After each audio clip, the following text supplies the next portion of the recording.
¿Qué tal, amigos que nos están viendo por todas las plataformas? Bienvenidos al podcast de Tato Valderrama. A este podcast le hemos puesto advertencia. Es un podcast donde hablamos de cómo hacer prevención desde el hogar. También hablamos mucho de cómo se pueden rehabilitar las personas, qué les ha funcionado. Salir de una drogodependencia cada vez es más complejo, más difícil. Y hoy, sin más preámbulos, me honra mucho tener la posibilidad de entrevistar a mi papá. ¿Qué onda, pa? Muy buenos días, buenas tardes, buenas noches, porque quién sabe a qué hora nos va a ver la gente. Saludos a todos, en este caso, pues muy buenos días. Sí, me tomé la libertad de invitar a mi papá. Mucha gente no conoce ahí la historia, pero mi papá, pues es un cuate que ya lleva, ¿qué? Más de 40 años en sobriedad, pa. Más de 41 años. Más de 41 años en sobriedad. Entonces, pues yo creo que eres una persona para que nos puede aportar mucho. Nos ven muchas personas, muchas familias que tienen hijos que no encuentran la puerta. Nos ven muchos hombres, muchas mujeres de distintas comunidades, de la comunidad de fe, gente de alguna religión. Nos ve gente también aliados del programa de Alcohólicos Anónimos. Bueno, toda la gente que le interesa el tema de la rehabilitación y recuperación, pues es la gente a la cual le podemos aportar un contenido. Entonces, pues yo hice aquí una serie de preguntas, jefe. Me siento muy entusiasmado. Nunca había tenido una plática. Bueno, he platicado mucho con mi papá de estos temas. Una persona que me ha dado muchos muy buenos consejos, porque a esto me dedico. Pero hice tal vez aquí un cuestionario para poder sacarle jugo a la experiencia de mi papá y que nos pueda servir a todos. Así que te vamos a exprimir, jefe, en este día. Ánimo. Muy bien. Pues me gustaría mucho comenzar que nos dieras un resumen de cómo fue tu niñez, antes de los 5 años, cómo fue tu historia. Bueno, yo crecí mis primeros años en Ciudad Obregón, en un callejón, el Callejón República de Chile, entre 6 de abril y la calle 200. Y pues las nociones que tengo de recuerdos, vivíamos... el solar ocupaba una tercera parte, daba para el callejón y era la casa, y las 2/3 partes atrás de nuestra casa estaba el taller de mi papá, un taller de herrería, soldadura, de construcciones metálicas. Ocupaba los 2/3 del solar. Estaba grande, ¿no? Con los años, pues instaló un tallerzón y a puro pulmón, mi viejo, y muy trabajador. Pero pues ahí en esos primeros años, una niñez hasta cierto punto feliz, aunque no había pavimento en las calles, no había luz mercurial, una calle ya se miraba un foquito, había broncas de los muchachos y luego tiramos el manotazo a la tierra porque agarrábamos piedras había por todos lados. Llovía y se hacían unos canales llenos de agua enchocolatada, y después venían los clavillos y los granos, pero revoloteábamos mucho, ¿no? Era otra época. Esperábamos con ansia las temporadas del trompo, del tacón, del zapato, de las canicas. O sea, era otro tipo de entretenimiento. ¿Y el ambiente, jefe? ¿Cómo era el ambiente Pero de tu el casa? ambiente, lo que considero yo que hasta cierto punto le dio dirección a lo que después sería convertirme en un alcohólico, fue la presión paterna, ¿no? Presión paterna. Porque había dos tipos de filosofías al interior del hogar. Mi madre, doña Amparito, en paz descanse, pues fue de las primeras maestras ahí en Obregón. Se me hace que trabajó en la escuela Calleja y se casa y ya no pudo seguir trabajando. Y ella pues nos inculcaba mucho, ¿no? Yo llegué a primero de primaria, ya sabía leer y escribir. Daba clases de costura a todas las damitas ahí en el callejón, casadas y solteritas. Ve a la iglesia, ve al catecismo. Era una persona, sabía tocar excelentemente guitarra, y esas guitarras de 12 cuerdas, sevillanas, se me hace. Y nos quiso inculcar eso, ¿no? Pero había en contra otra filosofía muy machista, ¿no? Los que estudian guitarras van para jotos, decía mi papá. Mi abuelo así decía. Y nos mandaba al taller. Órale, con el martillo. Agarra el martillo. Yo en cuanto tuve fuerzas, empecé a usar el marro. Tenía un marro de 8 libras y uno de 10 libras, uno de 12. Pues a trabajar ahí en el taller. A veces miraba a los niños jugando allá en la calle y yo los sábados en el taller metido, ¿no? Porque se me enseñó, si quería tener un peso tenía que trabajar en el taller. Esa es de las cosas magníficas, ¿no? No andar con la mano estirada, pero pues fueron muy estrictos. Muy estrictos. Y tu papá, jefe, mi abuelo, desde que tú estabas pequeño, ¿él ya tenía el consumo, el vicio del alcohol o lo adquirió después? Pues desconozco ese periodo, pero sí sé que a través de la familia paterna el alcohol hizo estragos. Por ejemplo, yo no conocía a mi abuelo paterno, fue de los primeros carniceros de Obregón y murió antes de los 40 años, se me hace, de cirrosis hepática. ¡Wow! Entonces, y por el lado materno, mi tata Pancho, en paz descanse, fue el primer taxi, de los primeros taxis que iba en el sitio Lara. Uh-huh. Mi abuela tenía tanta fuerza de carácter que en lugar de ponerle de este taxi González, que era el apellido de mi abuelo, le puso el primer apellido el de ella, ¿no?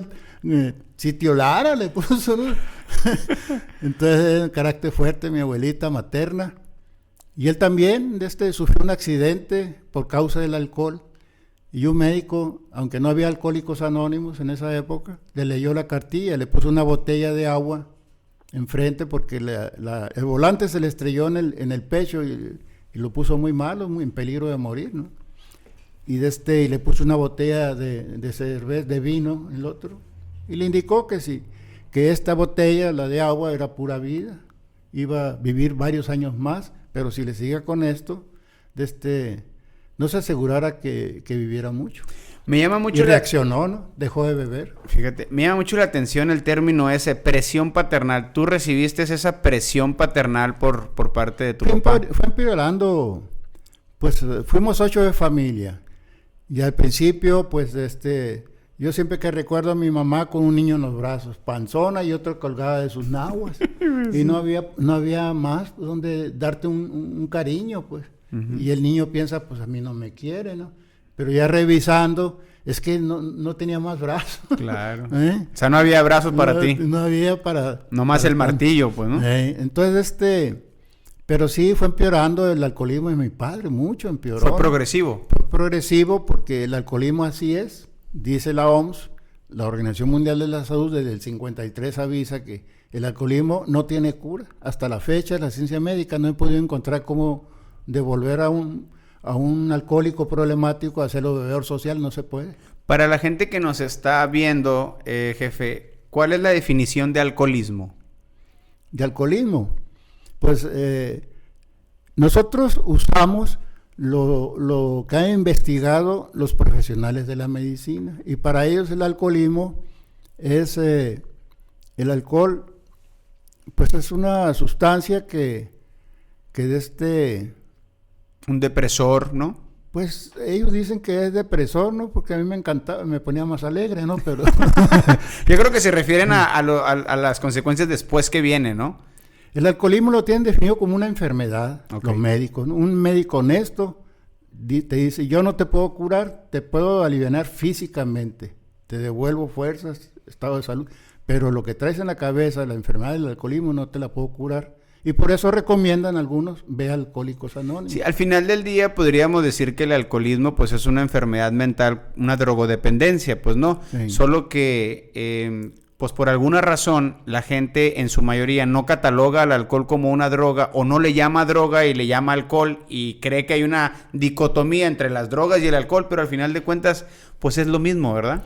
Es que así es. Hasta 1950 la OMS, que tiene la visión mundial de todos los países que están en la ONU, observó, en septiembre de 45 terminó la Segunda Guerra Mundial, y para 1950 el alcohol estaba matando mucha gente, más gente que la Segunda Guerra Mundial, y eso los puso sobre aviso y duraron 3 años estudiando el problema.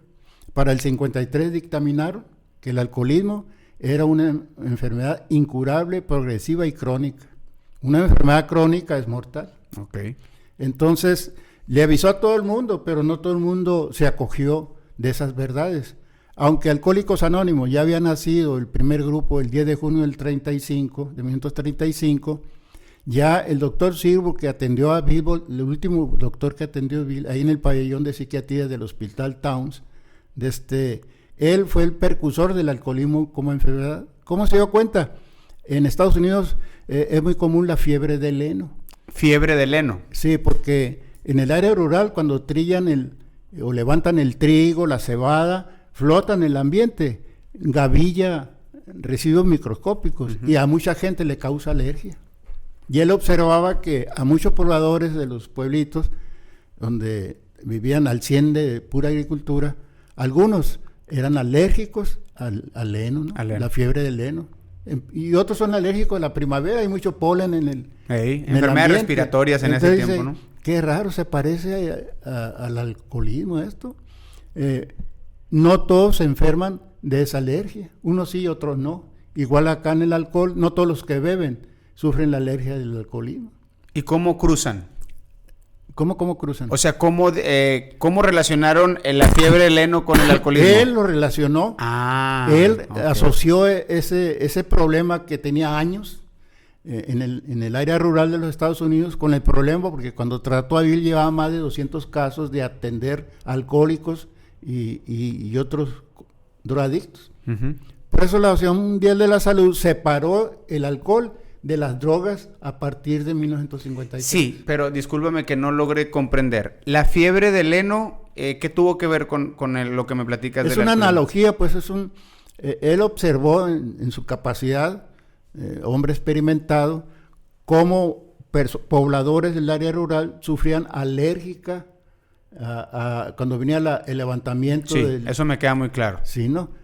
Pero otros no, hasta dentro de la misma familia. Okay. ¿Por qué le da uno y por qué le da otro? Esto se parece al alcoholismo. Algunos en la familia toman, ya, o todos toman, pero no todos se vuelven alcohólicos. Ese es todavía un debate científico, ¿no? No se ponen de acuerdo. Unos dicen que es por herencia genética, que el medio ambiente, que cómo te crían, pero el hecho es que te afecta en tu forma de desarrollarte como persona. Sí, y yo creo que ahorita vamos a tocar ese tema porque es un tema muy interesante y es el gran debate, ¿no? O sea, sí, porque unas personas pueden consumir una droga, cualquier droga, ¿no? La marihuana, unos pueden consumir marihuana y pueden funcionar, otros pueden hacer una carne asada, echarse una cheve e irse a su casa tranquilos, pero otros no van a poder hacer eso y van a proseguir hasta tener un consumo problemático.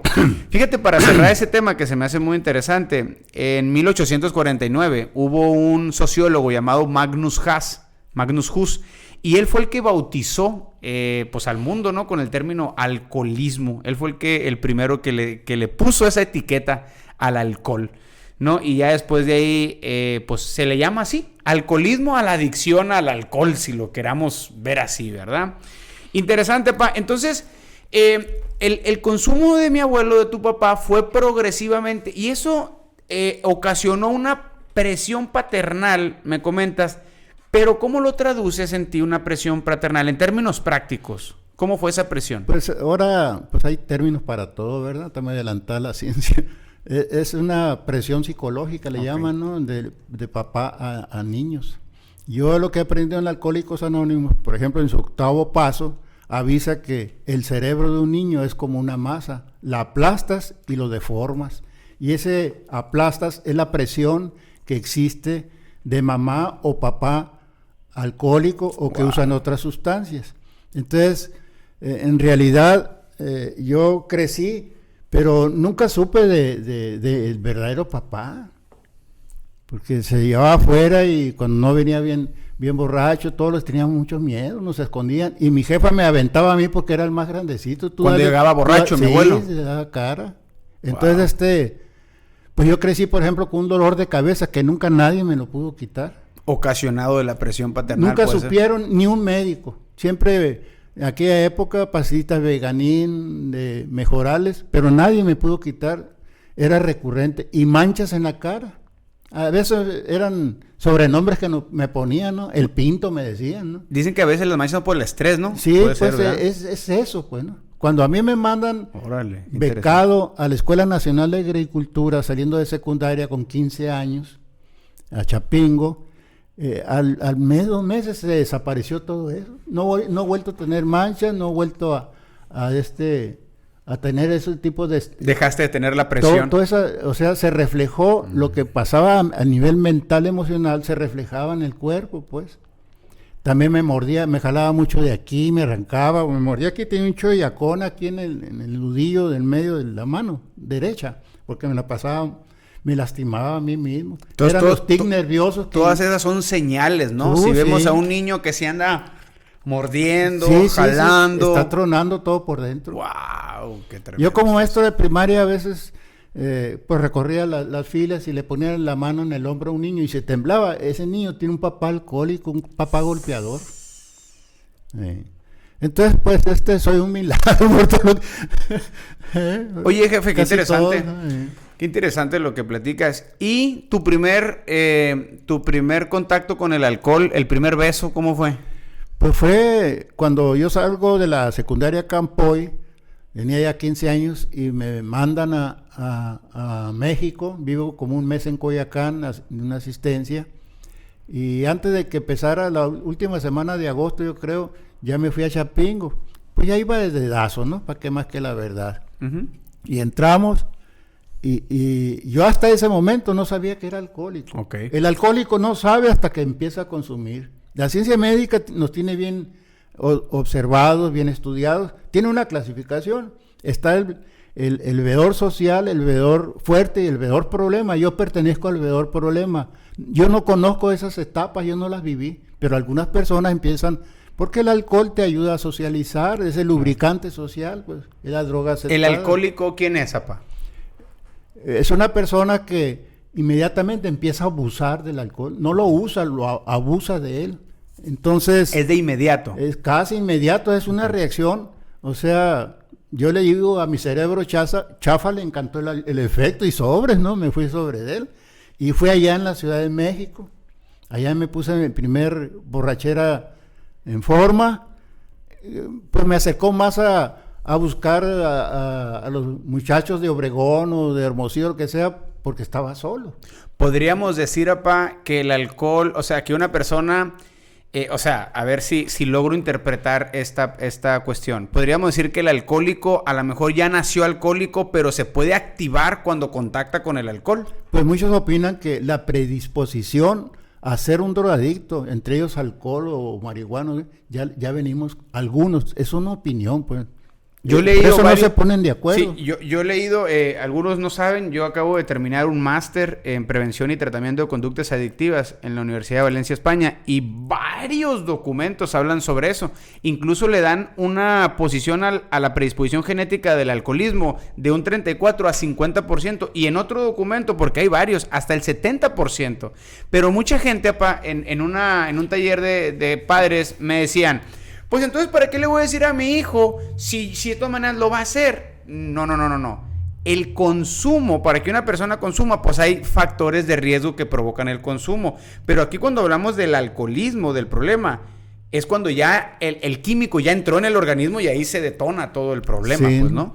Parece ser que al cerebro, a las células, les encanta. Yo escuché en Aguascalientes, en un congreso de Alcohólicos Anónimos, a un médico que tiene años, muy querido, ahí en Aguascalientes, cubano. Uh-huh. Dice, si usted le pone una molécula de glucosa, que es el alimento predilecto de la neurona, se alimenta la energía, y le pone una molécula de alcohol, no saben ustedes cuál va a escoger.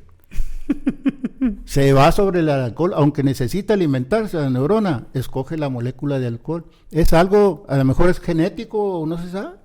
Siguen investigando. El hecho es que padezco de una enfermedad que se llama alcoholismo.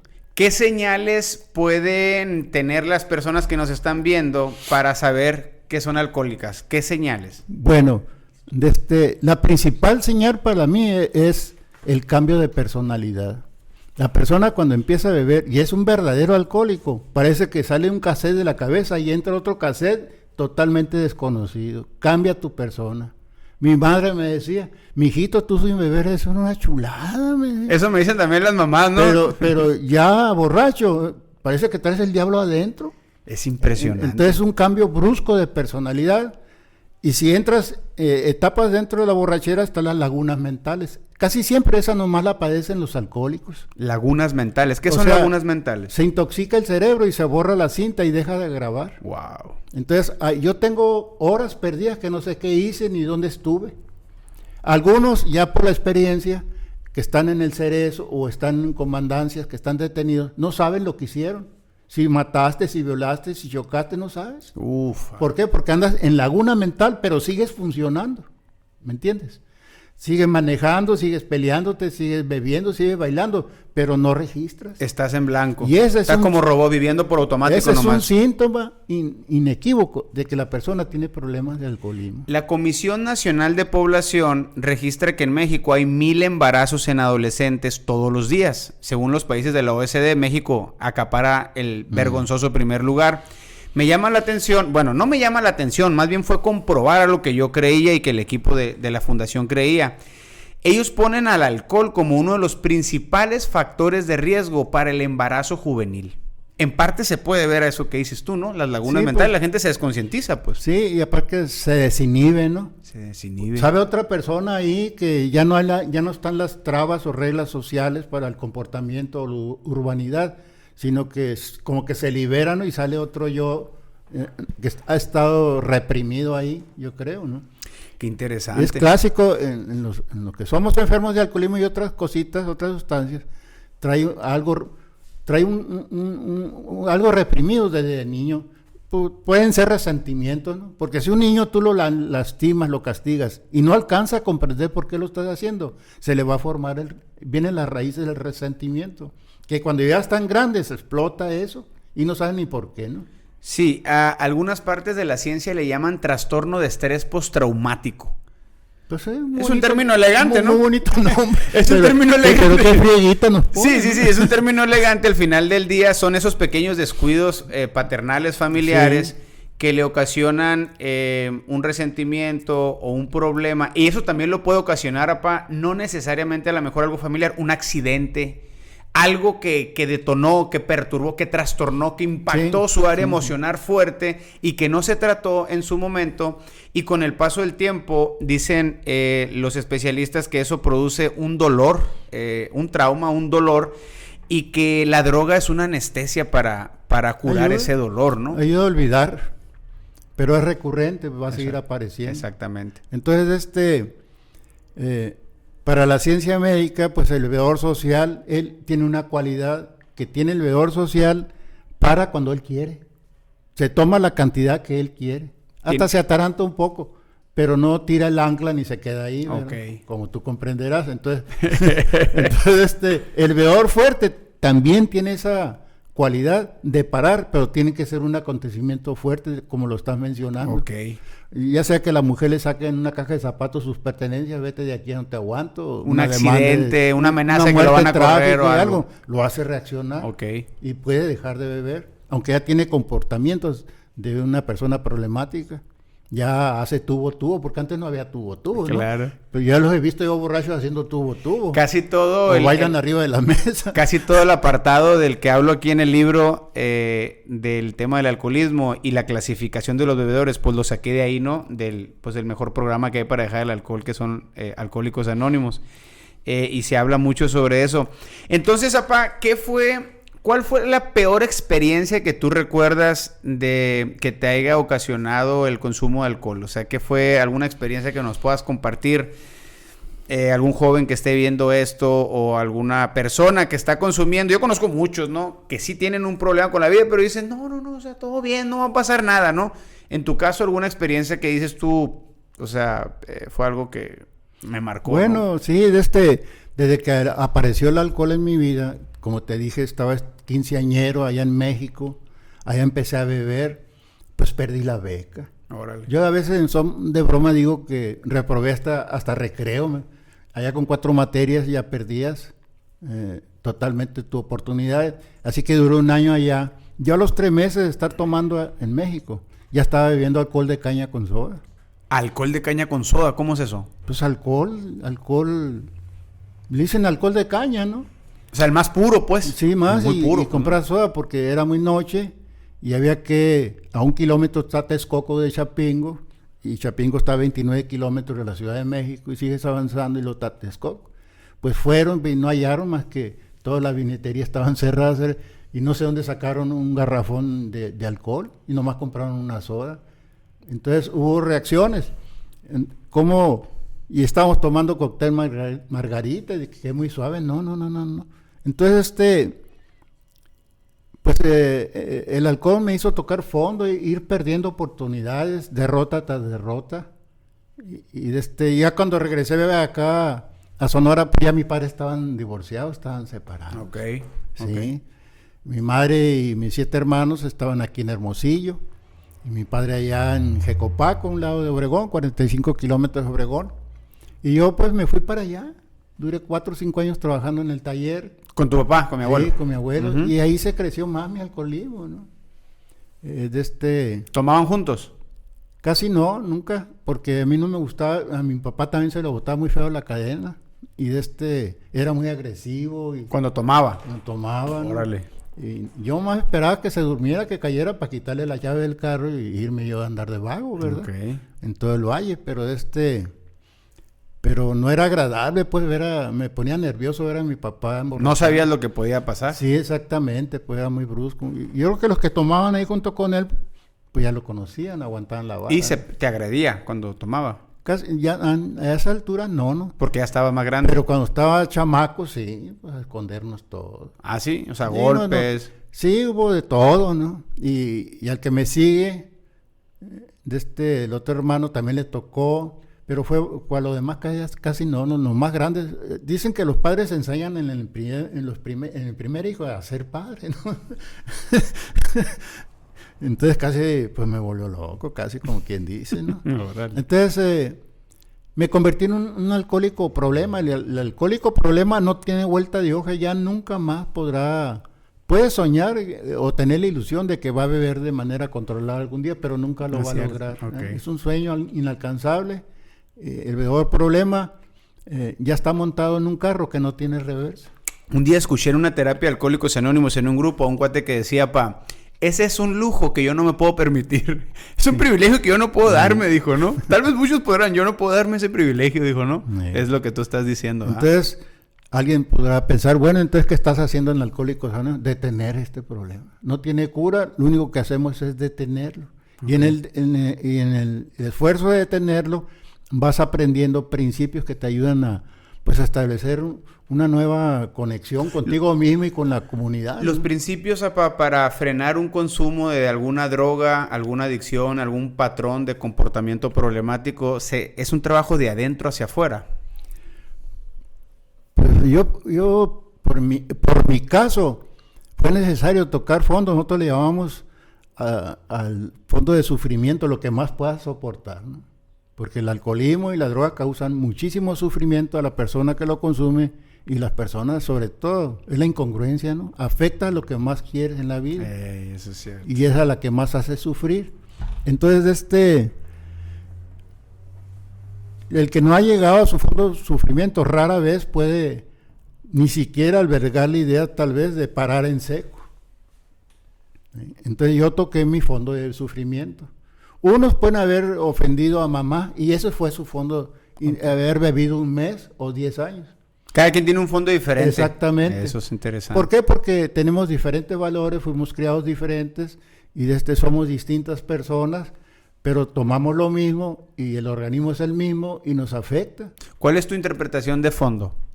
Entonces, como que vas escalando en sufrimiento, se va haciendo más penoso, más vergonzoso, más grande, más incongruente con lo que tú pensabas o soñabas que algún día ibas a hacer. Algo intolerable. Sí, algo intolerable. Al que ya no puedes tolerar. Y entras en depresión. Para mí la depresión me invadía una profunda tristeza, ¿no? Y yo hoy la catalogo como un vacío espiritual interno, que ni una borrachera, la más fregona del mundo, me lo va a llenar nunca. Eso ya lo comprendí después que dejé de beber, ¿no? ¿Por qué en el programa de los 12 pasos se empieza casi con la fe por delante? Pues no se empieza exactamente con la fe. Con la negación, con aceptar. ¿Y el segundo paso? El primer paso es derrotarte ante el alcohol y aceptar. Que tu vida es ingobernable, o sea, no tiene gobierno. Pues, ¿no? Ajá, ¿y el segundo? Ya eres incapaz de gobernarte a ti mismo. Y el segundo es que tomes la decisión de llegar a pensar que un poder superior a ti mismo, pues, ¿no?, te puede devolver el sano juicio. Un acto de fe. ¿Por qué lo consideras tan importante? ¿Por qué está en el en el segundo paso? O sea, es sumamente importante. El juicio está enfermo, pues. Ok. La forma de enjuiciar conductas, actitudes, ideales, todo está enfermo, está torcido ya.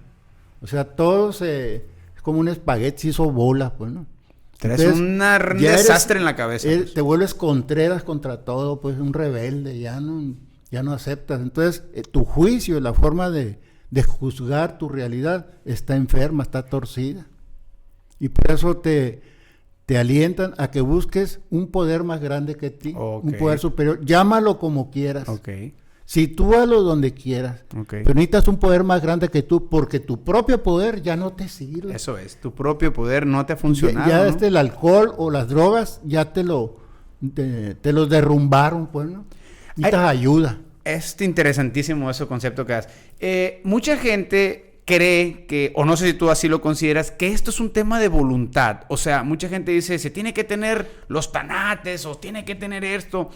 Pero yo he visto muchas personas, apá. Yo duré, pues, 8 años sirviendo en centros de rehabilitación y yo veía mucha gente que sí tenía la voluntad. O sea, yo vi gente tirado de rodillas diciendo, ¿tú crees que yo quiero estar así? O sea, a mí me partía el corazón ver a los brothers ahí tirados diciendo, oye, mi hijo está allá, mi familia está allá, estoy aquí. O sea, no es la primera que estoy, realmente quiero, pero no puedo. O sea, me gana la ansiedad, me gana esto. O sea, voluntad es tener fuerza de querer hacer algo. Yo veía la voluntad, lo que no veía era el carácter suficiente, o llámalo como quieras, para lograr mantenerse. Pues entonces cuando yo oigo el término de que es un tema de voluntad, híjola, qué complejo es eso, porque hay gente que tiene la voluntad y no lo logra. Pues ¿cómo interpretas eso? No, y se van al panteón o al manicomio y nunca lo van a lograr.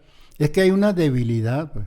Hay una debilidad que el alcohol o las drogas te acarrean, desconocida al principio para tu persona, no la conocías. Nací con ella, la heredé o la adquirí en el barrio, etcétera, pero está una debilidad. Soy débil, no tengo fuerza, no tengo capacidad, no tengo herramientas para defenderme del alcoholismo, ¿no?, de sus consecuencias. Entonces, yo tendré fuerza de voluntad para todas otras cosas, y sabiduría y conocimientos, y me hacen sobresalir en la sociedad.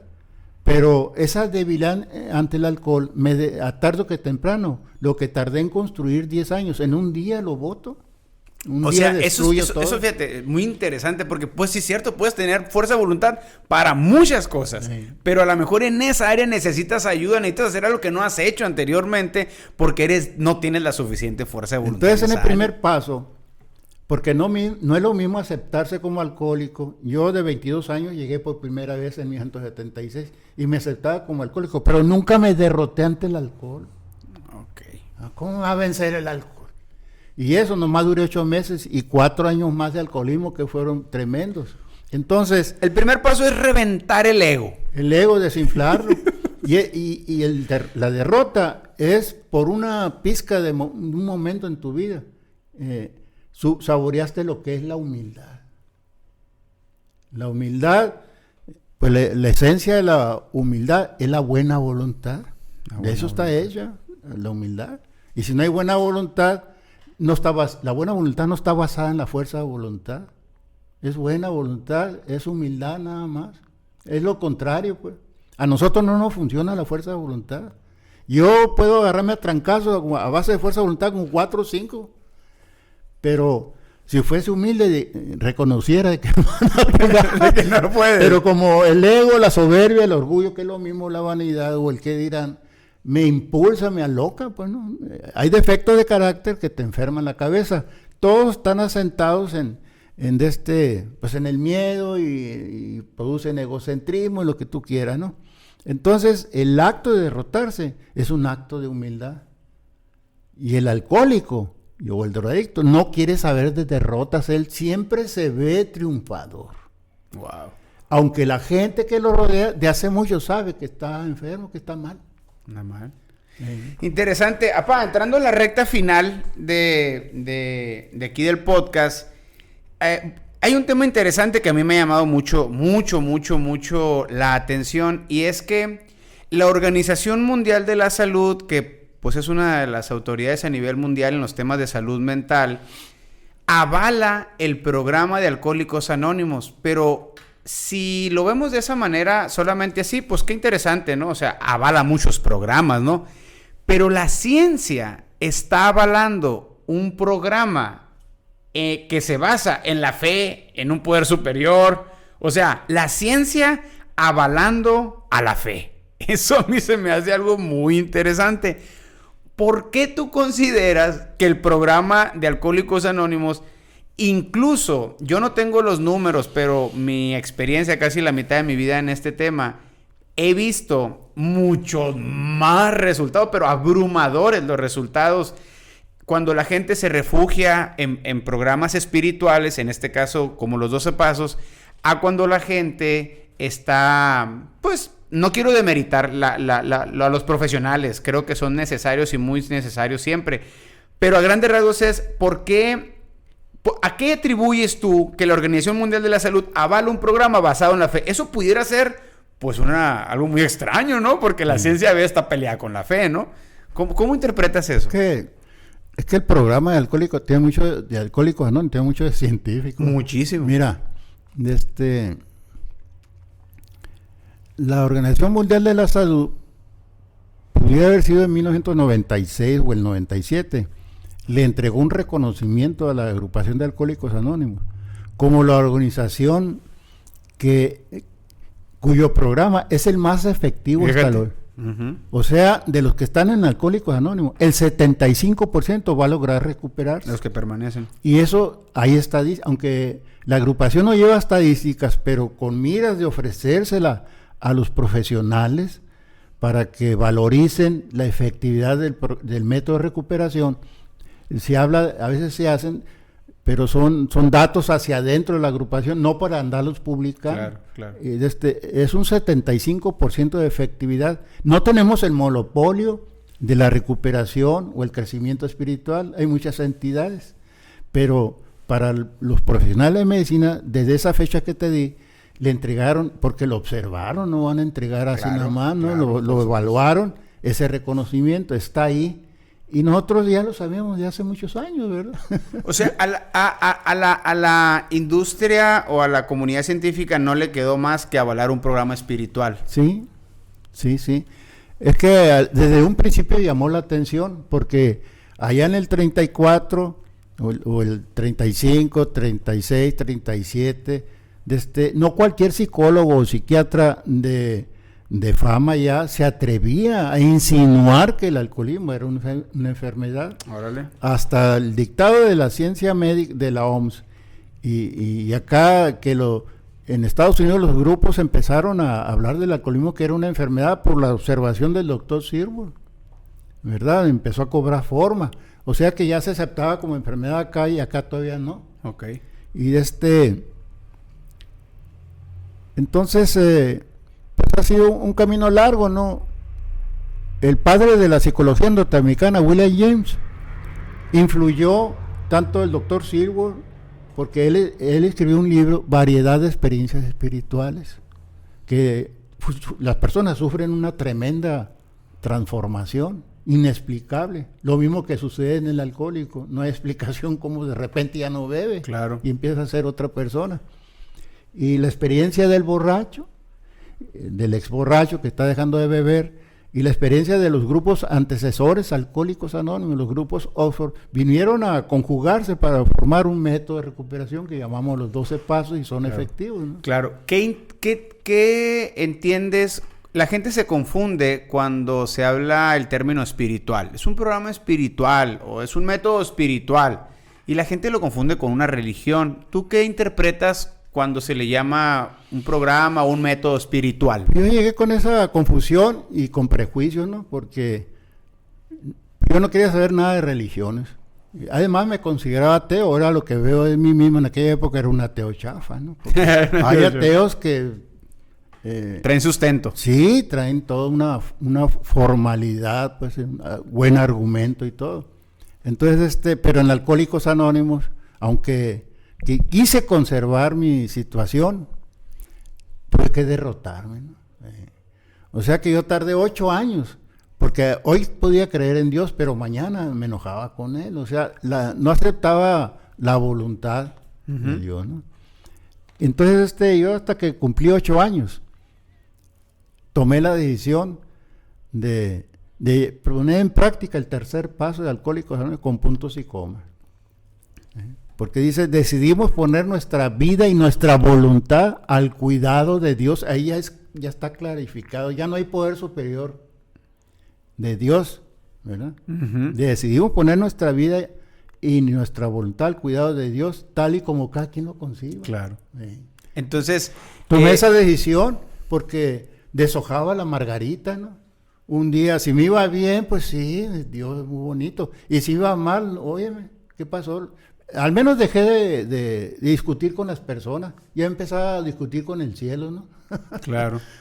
En fin, pero es un proceso de maduración de alguien que no quiere creer, pues. Claro. La obstinación te cierra las puertas de la mente, pues. Yo pienso que somos seres espirituales, no carnales. Y bueno, yo hace tiempo investigué un poco y veía que la droga cambia la conciencia de las personas, y la conciencia no está en la área emocional ni corporal, sino en la área espiritual. Y es por eso que los programas que trabajan la fe, que trabajan algo más grande a la esencia del ser humano, pues tienden a tener mayor positivismo o más efectividad, puesto que la droga hace eso. O sea, para mi punto personal de vista, es un plan bien maquiavélico, ¿no? Tiene mucho de espiritual en cómo quien diseñó una droga para altera todo, ¿no? Si toca la vida de la persona, la tocó en todo su esplendor, ¿no? Y también soy de los que creo que cuando uno pone su vida a las manos de su creador, pues bueno, empezamos a tener muchos cambios que a veces no podemos comprender, ¿no?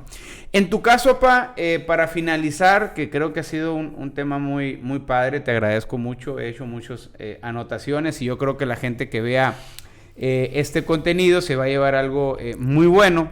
En la parte final, Pa, 2 preguntas. La primera es, te las voy a hacer y me las contestas. La primera es, ¿qué fue lo más difícil de tu recuperación? Es decir, en todo tu proceso, que tienes más de 40 años, ¿qué ha sido lo más difícil? O sea, la lucha más difícil para mantenerte en victoria, número 1. Y número 2, ¿qué mensaje le darías a aquellas personas que no se han decidido iniciar un cambio en sus vidas? Bueno, quisiera retomar la anterior pregunta. Para mí la espiritualidad es la chispa de la vida. Ok. Correcto. Entonces, donde está la espiritualidad es alguien que está queriendo vivir. Y la mejor manifestación en ese sentido es que ya te empiezas a preocupar por el otro que está sufriendo. Exactamente. O sea, sales de tu ego, irrumpes en él y le entregas tiempo, esfuerzo, tu inteligencia y unos pocos de centavos para apoyar a otro que ya sabes lo que está viviendo porque tú pasaste por ese proceso. Frutos del espíritu. Entonces, las personas que empiezan ya a servirle a los demás, es donde se desarrolla la espiritualidad. Así es, totalmente de acuerdo. No quiero ofender a nadie, pero yo no la desarrollé hincándome en ninguna parte, claro, ni rezando, ni nada de eso. Eso es lo que yo encontré de novedad en Alcohólicos Anónimos. Desperté a mi propio Dios, a mi propio poder superior, y el programa te lleva a eso, ¿no? Sí, a pasarle el mensaje a otro. Es como el segundo mandamiento, ¿no? Ama a tu prójimo. Exactamente. Haz algo por él, pues, ¿no? Ama al próximo, ¿no? Entonces, por ahí va la bolita, ¿no? Y ya retomando tus preguntas, ¿cuál es la primera? Sí, la pregunta es, ¿qué fue lo que, así, específicamente, con qué batallaste más? Los obstáculos más grandes. Sí, o sea, estás en tu proceso de recuperación, ¿qué te ha costado más? Pues al principio ahorita todo es mieles y yo estoy recibiendo las mieles de Alcohólicos Anónimos. Okay. Es una promesa que te hacen cuando llegues. Los mejores años de tu vida están por llegar. Okay. Entonces, pero lo que a mí me detuvo, hubiera tenido un crecimiento más rápido, fue, ahorita te mencionaba, la obstinación. La obstinación impide la entrada de Dios a tu vida. Eres un rebelde, pues. El estar en contra. En contra, ¿no? Obstinado, terco, aferrado. La pues, terquedad. ¿me entiendes? Una persona obstinada es una persona que defiende una idea con todas las fuerzas y todas sus capacidades y generalmente, dicen los expertos, está equivocada. Wow. Entonces, ese aferramiento de pensar, son prejuicios. Romper eso fue lo más duro. Yo pensé que me querían sembrar la idea de un Dios y yo quería ser yo. Eso es lo que me corrió de la primera vez de Alcohólicos Anónimos.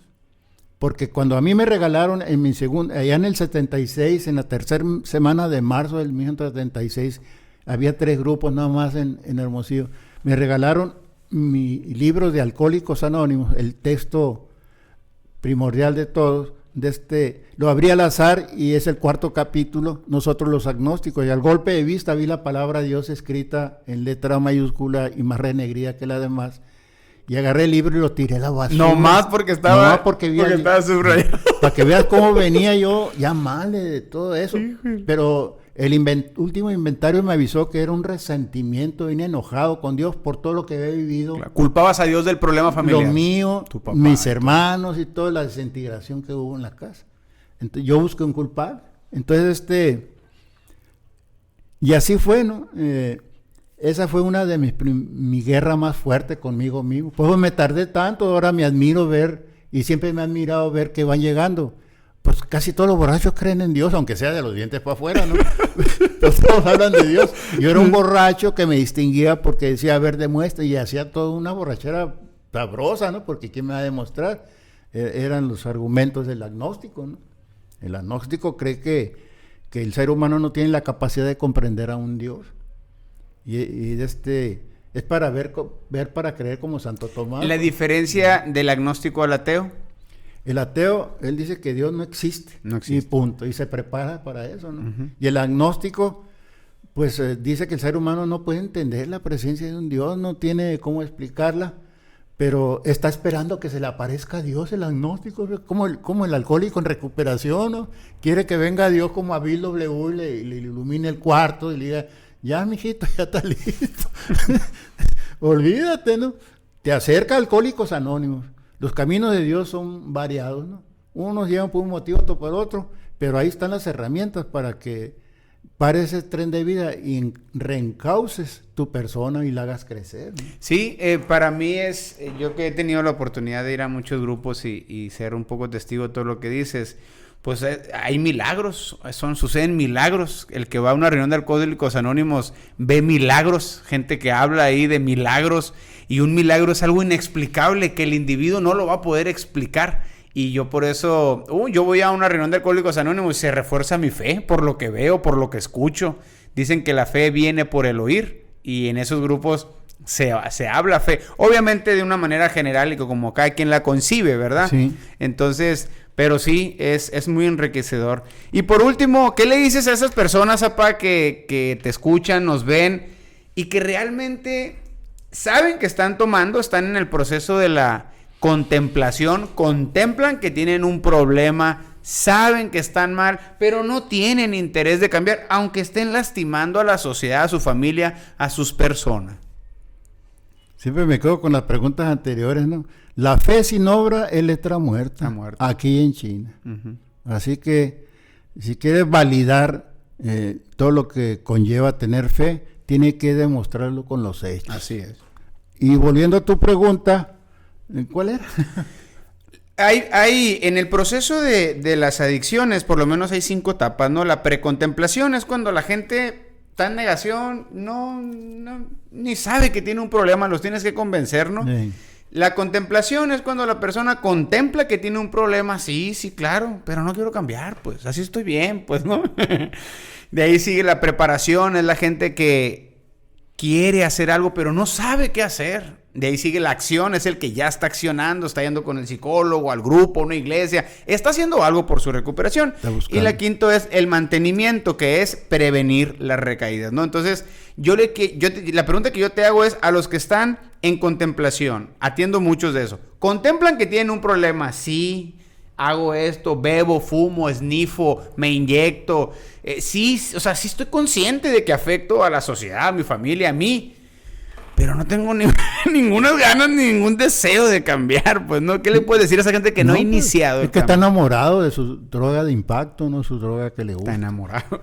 Y salir del enamoramiento no, es que difícil, a mí, pues. de que empecé, sí, yo cuando empecé a beber en México, la caguama me costaba $1 de día y $1.20 de noche.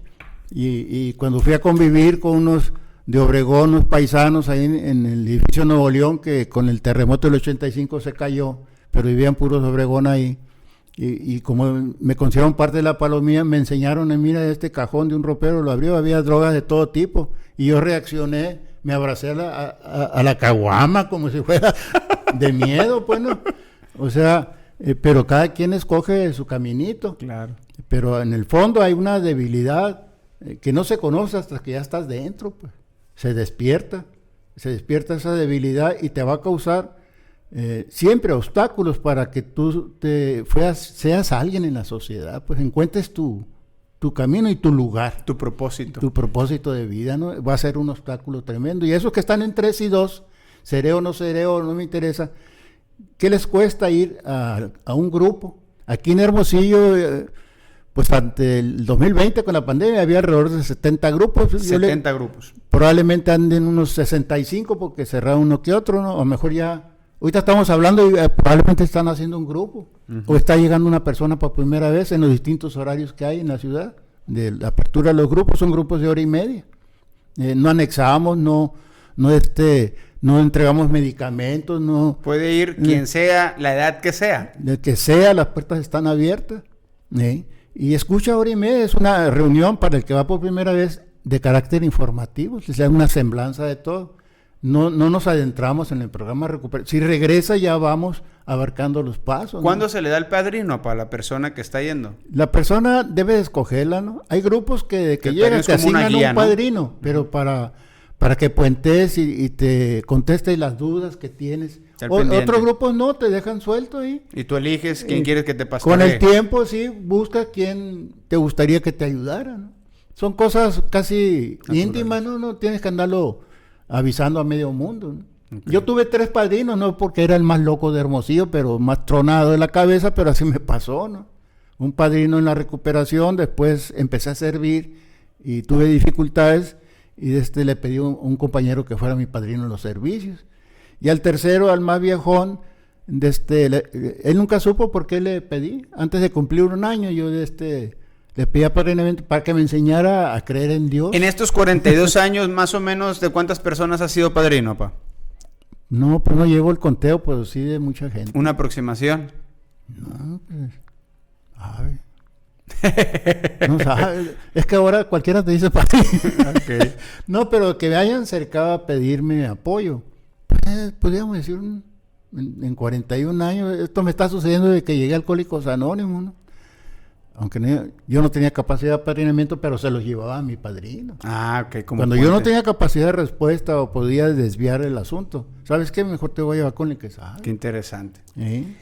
Perfecto, pues cierro con esto. Se me vino a la mente ahorita el libro de El hombre en busca de sentido de Viktor Frankl, el psiquiatra que sobrevivió a los campos de concentración de los nazis. Y él es un libro magnífico y él dice que lo que él observó en las personas que sobrevivían a esa hambruna, a los golpes, los tenían trabajando descalzos, menos 20 grados en Auschwitz, en Alemania, en Polonia, quién sabe en dónde andaban allá todos esos campos de concentración. Dice que la característica que él vio no eran los más fuertes, ni los más grandes, ni los más chaparros, sino aquellos que tenían un objetivo, o aquellos que tenían una razón para vivir, o aquellos que tenían una ilusión por qué luchar. Aquellos, dice, que podíamos ver que decían, es que alguien me va a esperar cuando acabe la guerra. Es que posiblemente voy a ver a mi hijo cuando salga de aquí, o voy a lograr. Dice que a él lo que más le ayudaba mucho, más allá porque él sabía que se separó su familia, su esposa la mandaron a otro campo, se enteró que la habían cocinado en las cámaras de gas, y también embarazada a su esposa, sus papás también, pero él tenía un manuscrito y él tenía el sueño de publicar su obra cuando saliera de los campos de concentración. Entonces, yo creo que es muy importante todo ese tipo de cosas y en los grupos muchas veces se encuentra eso, ¿no? La razón por qué pelear por uno mismo, pelear por la familia. O sea, es un despertar espiritual, ¿no? Que te da te da todo eso, ¿no? Sí, retomas todos tus sueños, algunos son infantiles, porque cuando yo estaba terminando la primaria en sexto año, me acuerdo que mi padre se me acercó, me estaba estrenando por primera vez un traje que me hizo mi mamá, y me palmeó la espalda. Ese es mi hijo, ¿qué va a hacer cuando sea grande? Y arquitecto, le dije yo, ¿no? Porque tiene un tío famoso que era y que construyó los Cinema 70 en toda la costa del Pacífico. Entonces hay sueños que se pueden retomar. Uh-huh. Ya sin el alcohol en tu vida, aplicándote se puede hacer lo que el sea. Método de recuperación, llevando a la práctica las tradiciones de Alcohólicos Anónimos y sirviendo a los demás, pues como parece que te estás volviendo más inteligente, ¿verdad? Pero está resurgiendo lo que estabas dormido. Te ahí. Humanizas. Sí, el alcohol es como una capa de piedra que no te deja ver más allá de tus narices y a los inteligentes los vuelve idiotas. Así es. Discúlpeme, pero es la verdad. Con esa frase nos vamos, ¿no? A los inteligentes los vuelve idiotas el alcohol. Muy buena. Pues muchas gracias a toda la gente que nos está viendo, nos escuchó.